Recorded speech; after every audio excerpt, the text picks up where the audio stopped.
Hello and welcome to the EFM Health Club Podcast for another week. With me, as always, is both Wade Brady and Jason Jesusius. How are you guys? Good, thank you. Good, thanks, Justin. And my name is Justin Waring, back for another week. So we've had an interesting week between the three of us, between illness, IT issues, and, a whole other, normal week. We thought we'd just go through, based on that, what a normal kind of exercise week for us. People often ask us, what do you do for exercise? So we thought we'd go through the exercises that we like to do, the sessions that we will do both in the gym and maybe outside of the gym, and have a general conversation about how we keep fit, how we keep active, how we look after ourselves, because we've been dishing out plenty of advice, and we'll be the first to admit that we don't always follow our own advice. But these are the kind of things that we will do in a week and that we enjoy and that we think we get the most benefit from. And then hopefully you can use some of the techniques and some of the exercises that we enjoy doing in your own routines when you go back to your gym. So, Wade, let's start with a session, an exercise, a week. What is your, favorite exercise program consist of? My favourite, the favourite thing to do exercise-wise is play social basketball. That's a very easy way to get the heart rate up because it's you're chasing the ball around. But in the gym, I love like a 5x5 or anywhere sort of up to 8 reps. I like the heavy lifting. Always feel good after it, and I think it ticks a lot of the boxes. So particularly supersetting, which is having 2 exercises generally, and you're going backwards and forwards between 2 exercises. Again, it's more time efficient, and you get more of a cardio effect as well. It's harder to do, but we know how it works. If it's harder to do, there's more benefits in it, and you do get better with practice. If you've always just done 1 set, have a rest, 1 set, have a rest, and then all of a sudden start supersetting, that would be a hell of a shock to the system. But probably the favourite one is that. And my typical week would consist of, as I've got older, I've got more into just doing the general all-round approach of an EFM session. So I love to jump in. There's a good energy in the session. I'll probably do 2 or 3 of those a week. I like to have my own extra one a week I do where I do that heavy lift, because that's probably if there was a missing piece to what we do in our general training, it sometimes might be those really heavy lifts. And then there's the basketball, which is just pure cardio. So that's my general week. What is your, same question to you, what's your favourite, and then what does your general week look like, Justin? Yeah. So your 5x5 is 5 sets, 5 reps, right? Sorry, yes, that's correct. Yeah. But you can also superset that. So it might be a chin up and a Bulgarian split squat. So you do 5 chin ups or whatever it is, 5, 6, 7, 8. Go to fatigue, but there's not going to be 20 chin ups getting done. I can guarantee that. And then you go quite heavy. So you're fatiguing at your sort of 5th, 6th, 7th. Yeah. Probably like a 5 to 7 rep range I like. Yeah. So sorry, I should have expanded on that before. Yeah, well, and the superset concept is we're not hitting the same muscle back to back, are we? We're using often opposing kind of forces, 1 pull, 1 push. Yeah. Yeah, because people kind of use that superset terminology and go, well, I'm gonna do 2 for my chest back to back, so the second exercise is really hard. But I mean, used correctly, we're doing almost opposites. So I don't do 5 sets. So and this is so between 2 guys that know each other pretty well, I do the exact opposite. I go 1 set because that's really all I can be bothered doing when I'm lifting in the gym, right? 1 set. And I might do yeah. So and I'll go to failure. So I'll pick something that is almost as heavy as I can do, within reason, maybe 80% of my total maximum amount I can lift, and I'll do anywhere between 10 and 15 reps until I can't do it anymore, and then I'm done with that exercise. So I'll do 6 or 7 different exercises, and I take very little breaks in between, and I'm done a workout in under 20 minutes. And that's just me not wanting to be there for too long. So I spend a lot of time in the gym and a lot of time planning. So, and I mean, lifting weights isn't, a great source of joy for me, but I know I have to do it. And I have a lot of incidental lifting and stuff like that in my day-to-day life.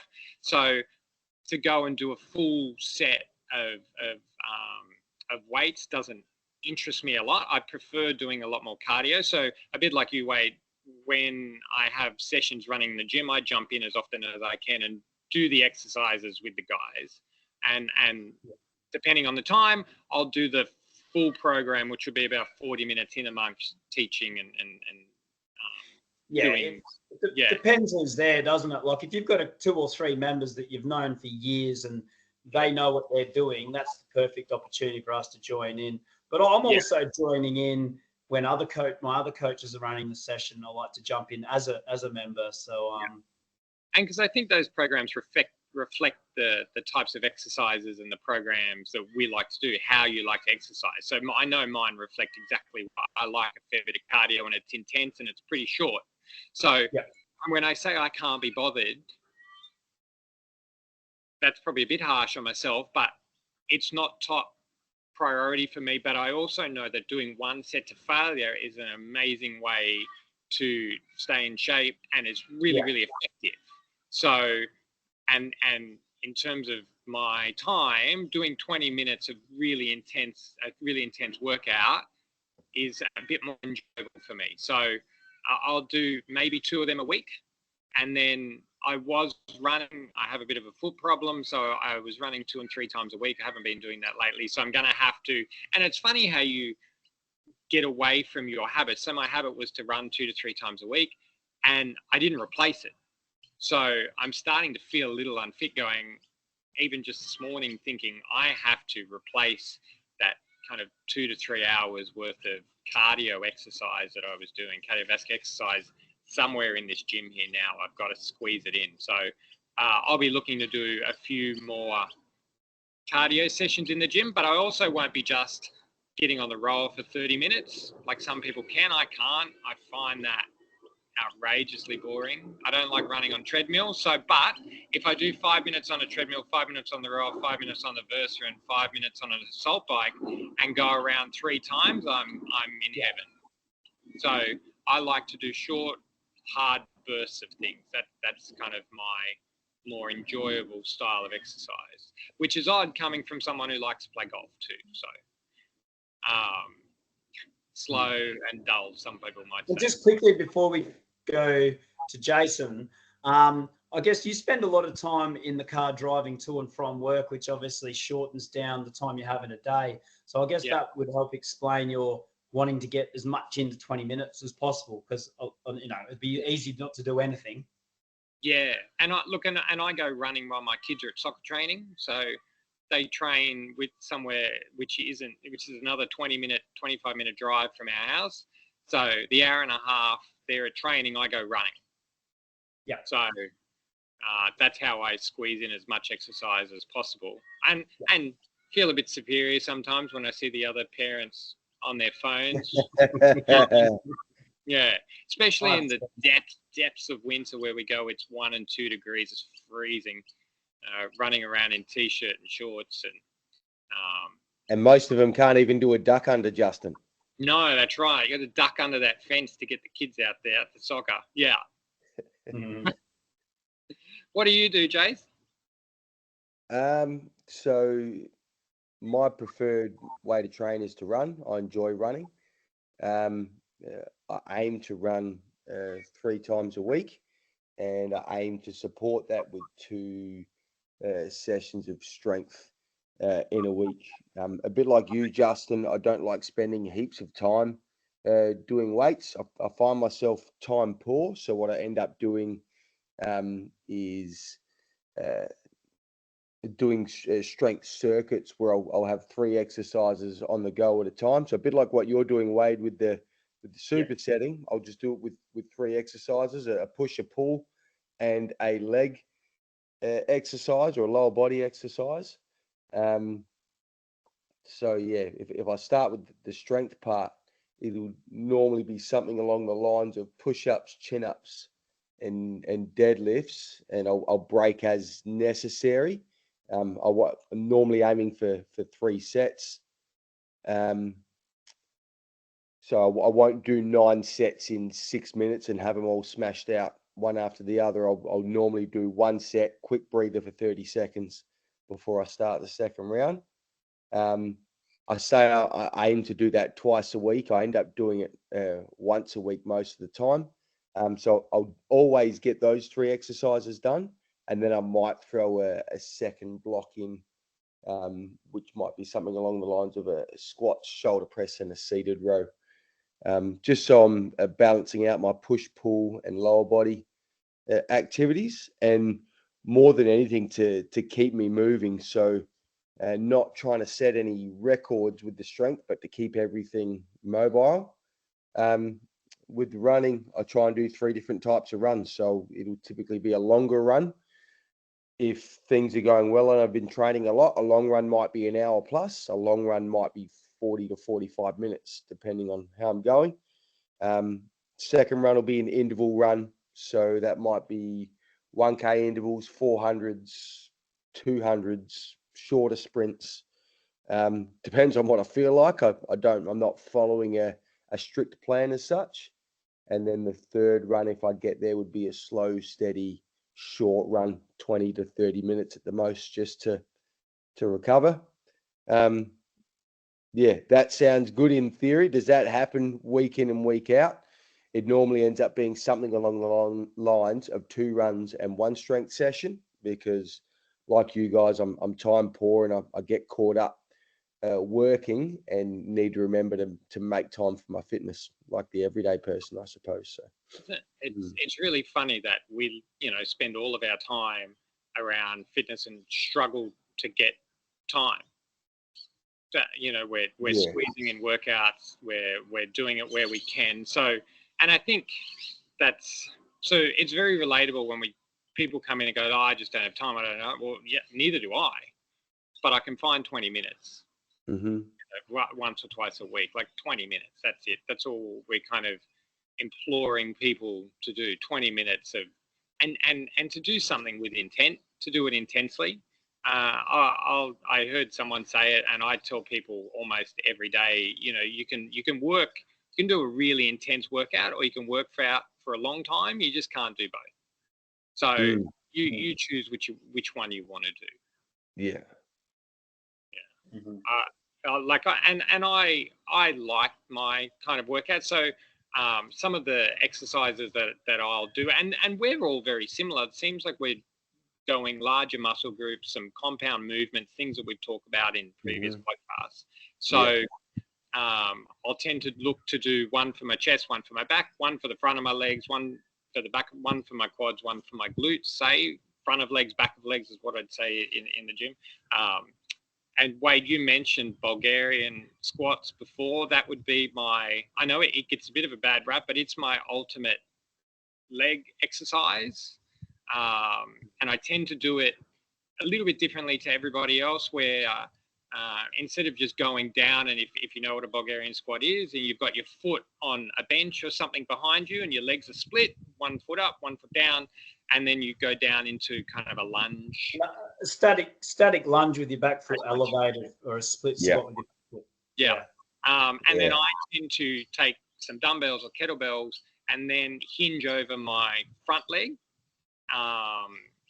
and have them touch the ground there, so it becomes somewhat of a deadlift as well, and then I move up from there. So and the little tip that I give everybody, if you get down into that position, you've got your dumbbells on the ground, and you just pick up your big toe, just lift it to the top of your shoes, and drive yourself back up, it lights your backside on fire like no other exercise.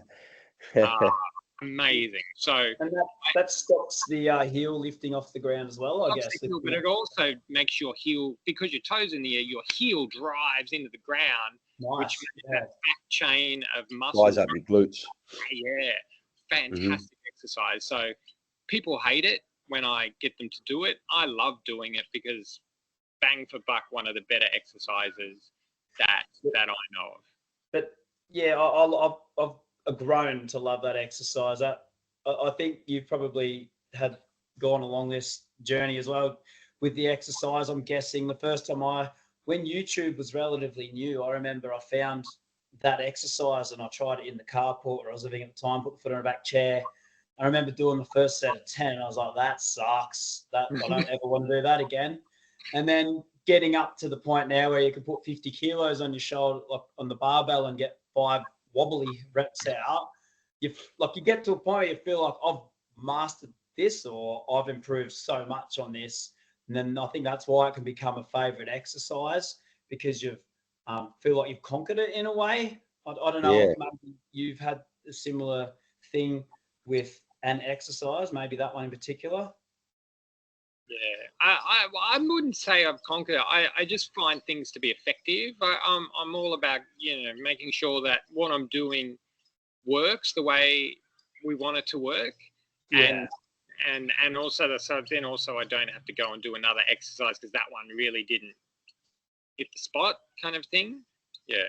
Yeah, I remember that particular exercise. I hadn't worked my legs up till I was like 27, 28. Lived growing up in the country. There was no real expert advice on strength training. So I went and did my Cert 3 and 4 when I was 27, 28, and realised the importance of working the whole body. Your upper body will thrive too if you work your lower body.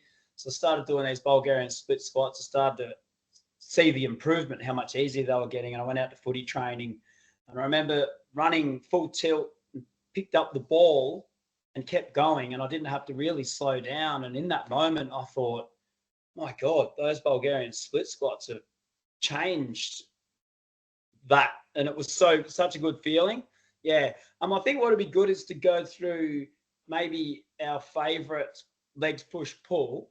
Like if you are only ever able hypothetically to do another 6 exercises again in your life, what would be the most beneficial? Like we could say the Bulgarian, it's hard to boil them down to like one or two of the best, but we'll go through what are your favorite or you think the most beneficial leg. We'll go legs first. The other one for me for the legs, I've already thrown out there is deadlifts. Yeah, so Romanian deadlift is my preference there. I feel it's the most effective, and safest of the deadlifts, so to speak. I feel like I've got good control. I feel like I can instruct or give that fairly safely in the gym setting as well. I typically do it with a barbell, but can also be very effectively done with dumbbells or kettlebells as well. Jace, you said that was the Romanian. Yes. Yeah, so those that are a bit mixed up with deadlifts, that's the one where you effectively start at the top and go halfway down. It's also known as a half deadlift, and the focus is on stretching out the hamstrings. It's the one where your shins stay vertical and you hit back. Yes. And you're getting that stretch on your hamstrings. Yes. So for me, it's that's the measure of when you come back up, is when you feel that tightness build in your hamstrings. Yeah. And that's when you stand back up. It's not a certain point on your shins. It's not halfway. It's not a certain marker. It's that feeling you get where you get to the end of your range, with your shins perpendicular to the floor, flat back as you always would, and then standing back up again. And that's the two benefits for that is it complements the push. So that's a pull for your legs. Somewhere along my fitness career, I worked out that was actually the pull for the legs. So when you do your squats and your Bulgarians, step ups, they're all more push. But that is the classic pull, which is working the opposing muscle groups, which is always good to have that balance. And that's another really good one for your mobility, as you mentioned right off the top, Jace. I don't sit down and stretch at the end of a session, but I feel like I keep very good, substantial flexibility through my hamstrings through just doing that exercise, which is also a strength exercise. So, then what's your favourite squat exercise? For me, it's a back squat is my favorite. Not, I can't necessarily say I can give that to all of my members, but I like to do a back squat. I find it really helps my mobility. I know when I start doing my 3 sets, my first set, I don't get down comfortably very far at all. But the second and third set, by the end of the third set, the depth I can get in my squat is significantly greater. I don't load my squats up. I keep them quite manageable because I want it more for that mobility side. But I find it really helpful.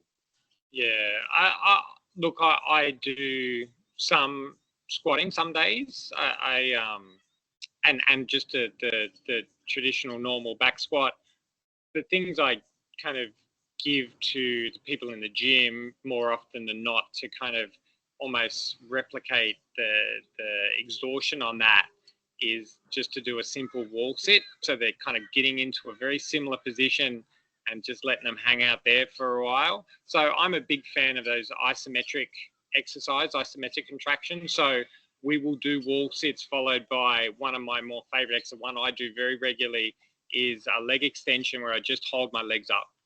I just hang out there, and then I'll drop one for a little while till I can't hold it anymore. I'll pick it back up and drop the other one. So I really enjoy those isometric exercises.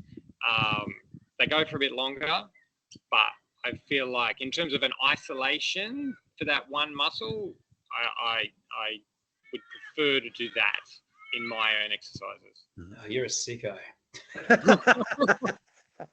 What about you, Wade? Oh, I'd rather be moving. It's funny, isn't it, how we're all different?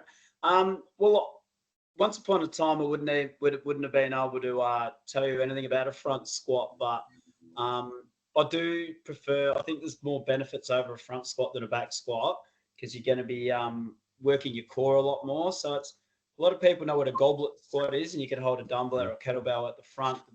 The barbell front squat's much more technical, and it took me ages. Like I had to spend a lot of time conditioning my forearms to be able to bend my hand back far enough.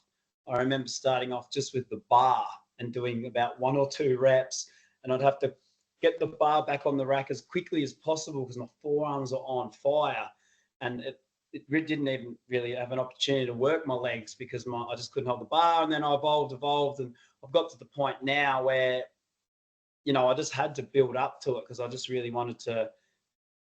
I don't know, for some reason, I must have somewhere along the line, I learned that there's more value in doing a front squat than a back squat. Any exercise is good exercise, really, with done with good form. So I stuck at it and got those wrists conditioned, and I'm teaching more people now. It is very advanced, but like on the whiteboard now, I'm writing goblet squat or barbell front squat. So those people that are looking for more because they've been here for so long and we keep evolving. Front squat, is a very good one, and it helps with the upper back sort of mobility as well, trying to keep your upper, that's called upper thoracic extension. So that helps with mobility more over more all over your whole body as well, you could say. Although a back squat is a bit of a stretch on the chest, and a lot of people can't get their hands back on the bar. It's hard to say what's the one best leg exercise, but there's a few rippers. Pull, best upper body pull exercises. For me, the lat pull down is a staple. I feel like a lot of people don't do it as correctly as they should, and it gets a little tricky. But for me, that's my kind of go-to, and even I find it effective with a band over the top of a pull-up bar. If there's someone on the lat pull down, so really stiff band is a really good replacement. Really hurts your fingers holding onto that band, but a really good replacement. That's my favorite. For me, I love doing chin-ups. So when things are going well, and you're doing them regularly, they're really enjoyable because you can feel yourself getting better at them. And like we were talking about before, like you're mastering the exercise. When you get to the stage where you can do them with a wider grip, hands out wide, that's fun, but it's super engaging for your upper back muscles.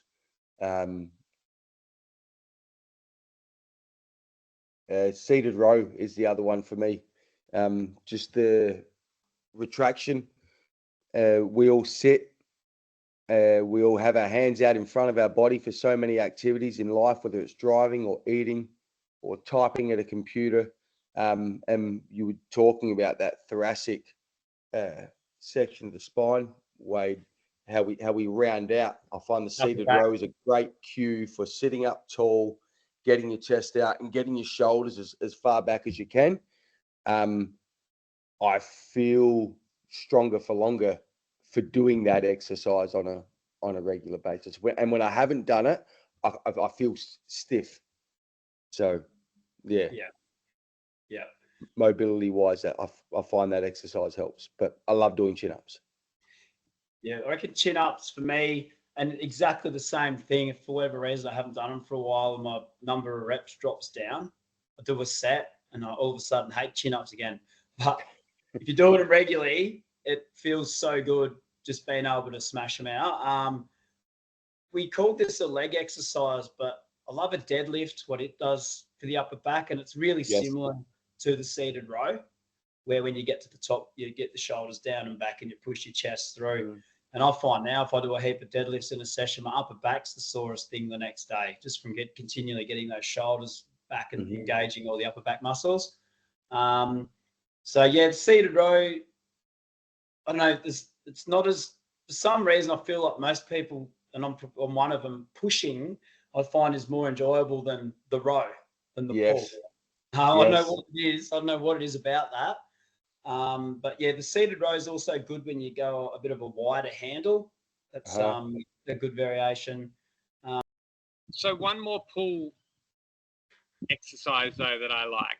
So it's not really an exercise, but more of a technique. So one of the things I find with myself included is that when you're doing pulling exercises, the limiting factor to particularly a seated row, we've been talking about seated row, is how tired your forearms and hands get, right? So as soon as your forearms give up, your back has to give up, right? So the limiting factor is not how strong your back is, but how strong your hands are.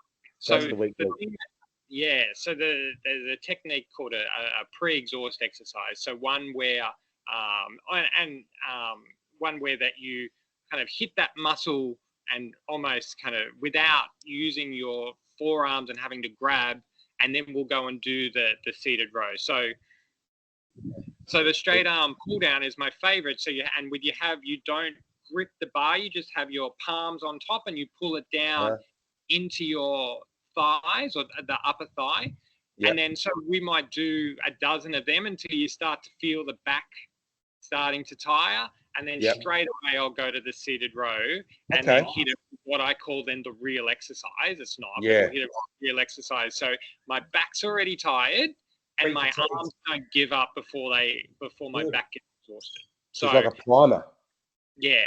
So that's what I try to do for the back, in particular the back. It doesn't, just because the only way you can pull something is with holding one with your arms and your forearms, and it gets so tired. Yeah. So, and your back muscles, you think of your traps, your rhomboids, your lats, they're massive muscles, big group of muscles, gonna take far more for them to get tired than your puny little forearms that I've got, my little tiny hands. There you go. I've just learnt something. That's a really good point. Look, it makes sense, and I sort of did know it, but now you've clearly outlined it. It's like that's probably when you lay on a bench and you're pushing steel, your forearms aren't really doing anything. Your hands just sort of that's a really good point. And one for you, which I've discovered in recent times, is And you are exactly right. Everyone, if you watch people do their own thing, walk on the treadmill, a few lap pull downs in a regular gym, you say that they don't get done very well a lot of the time. And there's that real internal rotation. It's like an arm wrestle. Yes. Arm wrestle. So I've basically got rid of my straight bars. Not that they're straight, but we've got rid of the traditional bars. And I don't know if you've seen those ones where the handles. Yes. I got one of them. Yeah, fantastic. And that has absolutely fixed it. Absolutely, 100%. It's just, it just feel weird going forward from that position. It just keeps those forearms straight up and down. And yeah, it's been such a great addition, that handle. All right, we'll go around again. Favorite push exercise? Well, I can tell you, I don't like doing push-ups. Feel like I'm in the army. Someone's screaming at me. I don't want to do it.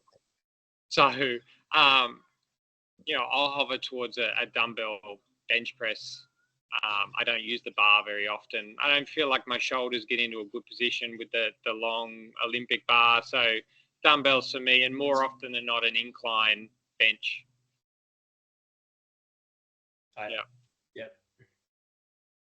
Jason? I have been doing push-ups recently, but if I'm not doing push-ups, then I prefer I do prefer a barbell bench press. That's just something I've always done. It's and I guess I've always used it as a measuring stick. No great reason other than the familiarity, I suppose, and it's obviously a very effective chest exercise. So, I guess we're creatures of habit in that way. I don't do a lot of incline. I will tend to do a shoulder press before I do an incline press. Again, another one where it's habit and I enjoy doing it. So, those are the two pushes that I lean towards.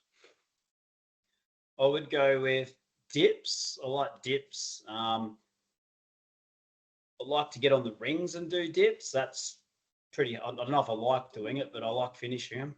But I do them quite regularly. And another one is, like you, Justin, with the dumbbell chest press. I used to do barbell bench press a lot more when I was younger. Funnily enough, I reckon that's what's caused a bit of a niggly shoulder issue. So I can go as heavy as I want. It's interesting. I can go as heavy as I want on the dumbbell chest press, and my shoulders are fine. But when I grab that bar and I just push it, it seems to upset my shoulder nearly every time. So, and there's, I would say, more benefit because you're working more stabilizing muscles when you've got two separate weights independently. So, and just observing people in the gym, I think the dumbbell chest press is pretty popular. Just getting that solid bench behind you and pushing, something about it. Yeah. You know what I don't understand? I don't understand how people do decline bench press. I just feel like I'd be sliding off that thing.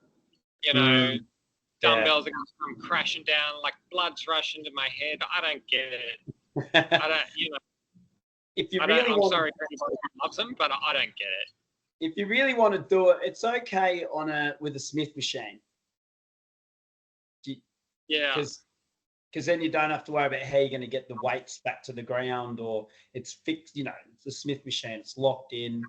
It's not too bad. But a dip's a better option, particularly if you can get your hands to your sides rather than behind you on a bench. I'll go as far as saying a decline bench press, the most overrated exercise in the gym. There you go. It's my nomination. There we go. Yeah, I'd probably nominate that. I've not even given it out in my own club. I've been there, in this one for 8.5 years. So it's not practical. I think. Go on. I see a couple of boys doing it, and I'm like, why do you do that? Oh, it hits the chest in this. I'm like, really? You're gonna hurt yourself. For a bodybuilder, I get what they're trying to achieve. I think. Yeah. We used to have a contraption where you could hook your legs over and you could actually lay back and you could do it with some stability, drop the dumbbells, and then you could sit yourself up pretty safely. But it took a reasonable amount of mobility. I wouldn't be recommending it for anyone my age or older unless they were very confident with their mobility. The benefits don't outweigh the drawbacks. Yeah. I think is what we're getting at. I feel like I'd end up with vertigo too. Like, I don't like doing downward dogs. Like, I do a bit of yoga, now yoga classes, and downward dogs makes my head spin. Go in the opposite direction, it makes me feel sick thinking about it.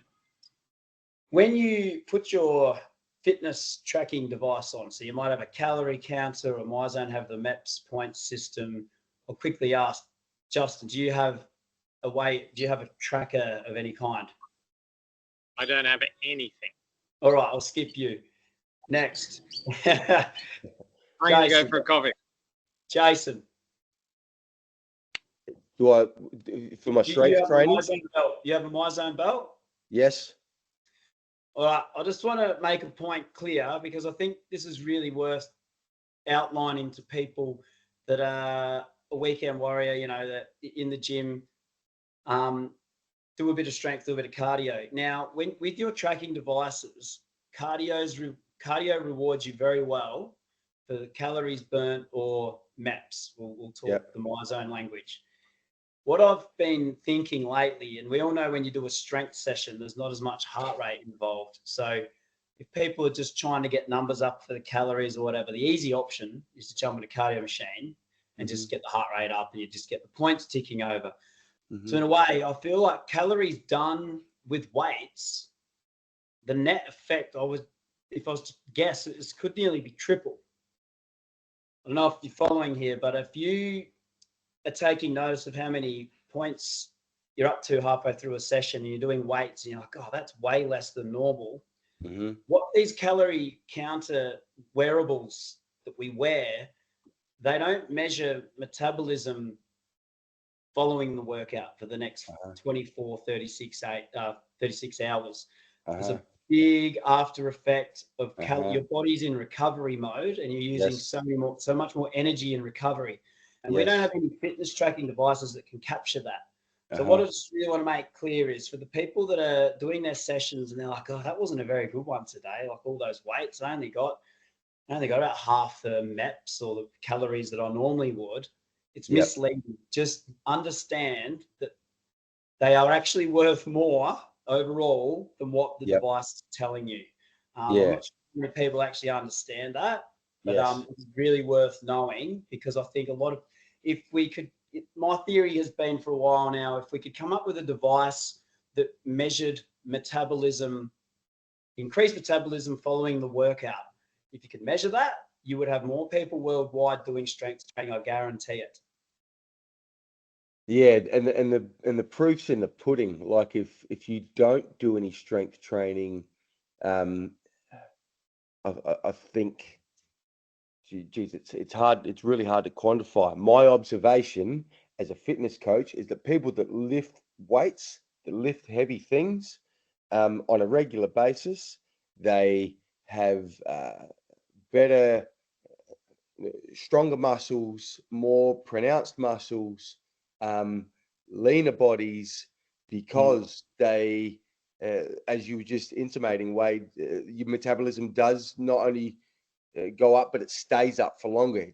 Your metabolism initially doesn't go as high as what cardio does, but the afterburn effect with cardio, you are back to stasis within a couple of hours.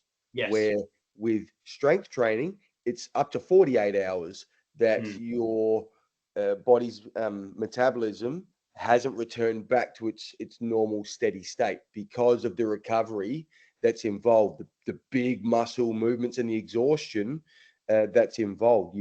You're pushing. If you do 15 sets in a weights workout, with the last one of each of 5 exercises being to failure, so you've done 15 sets, 5 of them to failure, that's 5 times you pushed your body to the limit.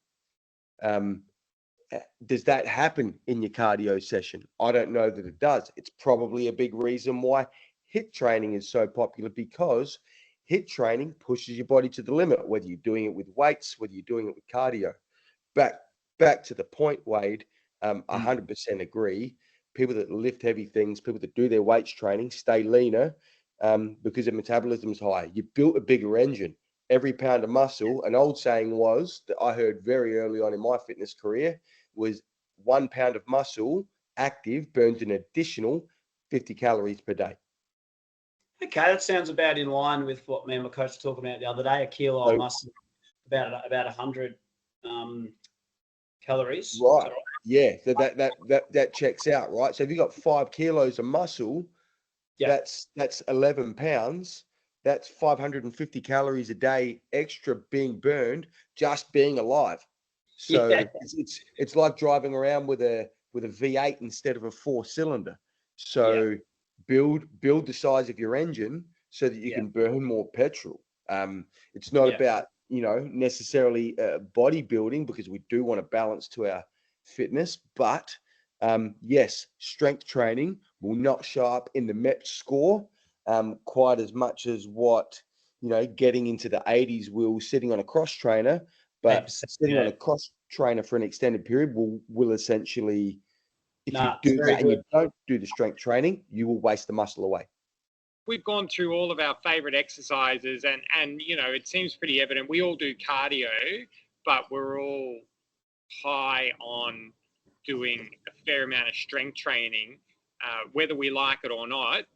We're high on it because of the value and the benefit it provides. So it's been a good conversation. Is there any, I bit before sounded off on the decline bench press. Are there any exercises you guys think that are incredibly overrated before we sign off? A couple ones, arm exercises. If you're doing push and pull, you're working your arms anyway. It annoys me how fitness trainers and people on Instagram say, never do this exercise, it's too black and white. One's an upright row. Some people say, never do an upright row. It's a functional movement. You just got to get your hands. If you go too wide and grip that bar, okay, it's not good for your shoulders, but you come in closer, loosen your grip, use a kettlebell, that's fine. And dips, as I said before, if you're pushing from your sides and you've got a dip station, it's going to be way better than having the bench behind you and you're putting your shoulder in a weird position. But I think my gripe is just how people are out there saying, never do this. I know it's clickbait, but some people are misled. Jason? Yeah, I actually agree with you there, Wade. The overrated ones are the isolation ones, like for the arms. And that said, to say to never put them in is, never do this. Well, yeah, it's always a bit extreme, I think, to take those sorts of positions. It's not that there's no benefit to things like bicep curls and rope extensions and these sorts of things. It's just, it's good versus best use of your time, right? So, we have to admit on some level that part of what we do is the entertainment side of what we do, and that's to keep people engaged and keep them switched on. So, you know what?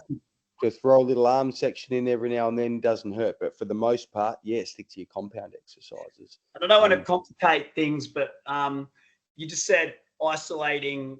Totally agree, upper body, but if you isolate what's happening at the ankle, because we use our legs all day as you get older, you lose balance. Working your calves and that opposite movement. I've got these new tib raised bars, which is the opposite of a calf. Yeah. And I'll tell you what, there's more and more research coming out about the value in this, and I've got more and more people doing it. It can help with knees, it can help with ankle problems, it can help with calf problems, it can help with Achilles problems and sports performance. And it's been, if you look at all the movements we do in our programs, that's the one we never do. So all of a sudden people are starting to do that. And I'm not I'm not going to give you the exact science of the benefits of it, but to keep it simple terms, we do the down, we never do the up. So there's a device now, and there's other ways of doing it. You can just you can have your legs straight and lean on a wall with your backside and lift your toes up, and you just do that to fatigue. And there's a really good set. But the knees over toes guy, he's put that one on the map, and that's becoming more and more commonplace across physio, prescription, and in gyms and stuff. So I'd like to explore that with you at EFM McGill sometime, Wade, if that would be okay. If you've I'll got be that more part. than happy to show you, mate. It was they're 120 each. It's a really good investment. But again, it's for me, it doesn't feel like it's a big like compound movement. It's not a great use of my time, but I played basketball. I had sore ankles the other night, and I'm just thinking I should be doing more tib raises, and my ankles will be fine. So Yeah. Well, hopefully everybody who listens to this thinks it's the best use of their time. So we might leave it there. It was a really good discussion. I mean, it was off the cuff. We didn't plan anything today. And just the conversation about how we do things, why we do things, and the different variations on a theme of we need to pick things up, put things down, and then get our heart rate elevated. There's so many ways to do it, and you need to find the way that suits your lifestyle and you enjoy, and that you can get the most benefit out of the periods of time that you have to look after yourself. So we'll pick this up again at another date. I mean, we didn't even cover off on any kind of core exercises that we like, hate, use, don't use. There's nutrition we need to talk about at some point, about the things that we eat and kind of try to avoid. And so the list is endless. So we might do this again, in the near future, boys, and Yeah. give our, off the cuff opinions on and what we do to stay, I guess, as fit and healthy as we like to think that we are. So Thanks, we might Justin. wrap it. Yeah. Thanks, boys. So that's the EFM Health Club Podcast for another week. We'll catch you soon.